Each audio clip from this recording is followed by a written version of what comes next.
Conceived in the early 1950s and having gone through various incarnations over the years, the Narragage Railway Museum at the Talyllyn Railway's Wharf Station in Towyn on the Mid Wales coast opened its doors in its current form in 2005 as part of the Talyllyn Railway's Wharf Station redevelopment project. Open whenever trains are running on the TR, admission is free but booking is advised. The museum is home to more than 1,000 artefacts from a variety of British narrow-gauge railways, including an extensive collection of headboards, nameplates and signage.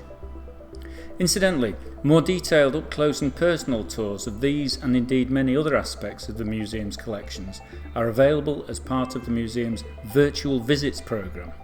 For details, go to www.talyllyn.co.uk.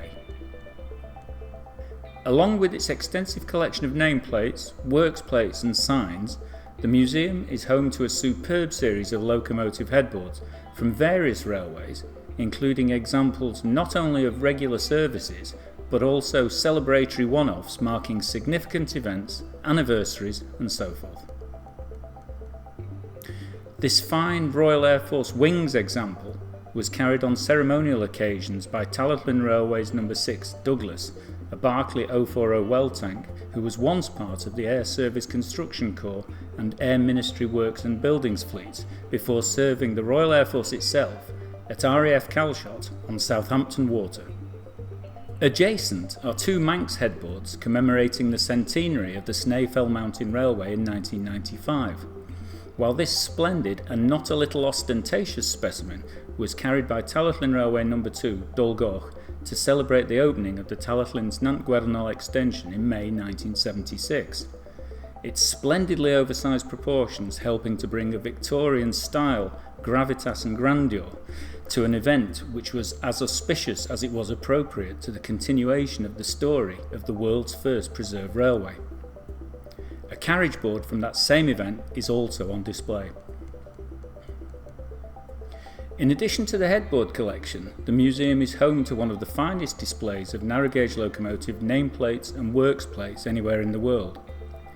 Too numerous to detail individually, but including, for example, complete sets from the Padarn Railway's 4-foot gauge Hunslet 060 tank engines De Norwich, Velinheli and Amalthea, the latter originally having been called Pandora but was renamed in 1909 and believed to be the only British locomotive with a diphthong cast into its nameplates. Sadly, none of this trio survives. Cast metal signage is another fascinating area of interest, and again here in the museum there are some excellent examples, including this Cambrian Railway's trespass notice dating from the pre-GWR era Welshpool and Llanfair Railway.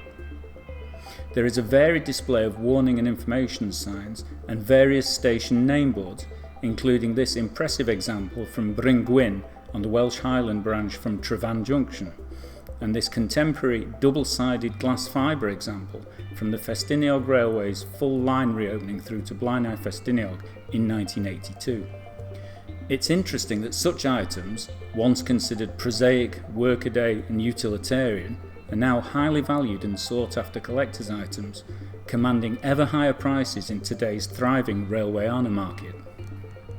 Other display cases are devoted to a wide spectrum of railway artefacts sourced from a UK-wide variety of narrow-gauge railways, the stories of which all coalesce to form a rich and varied tapestry of the development, heyday and eventual decline of the pre-preservation era narrow-gauge railways of Britain, each from their own unique perspective.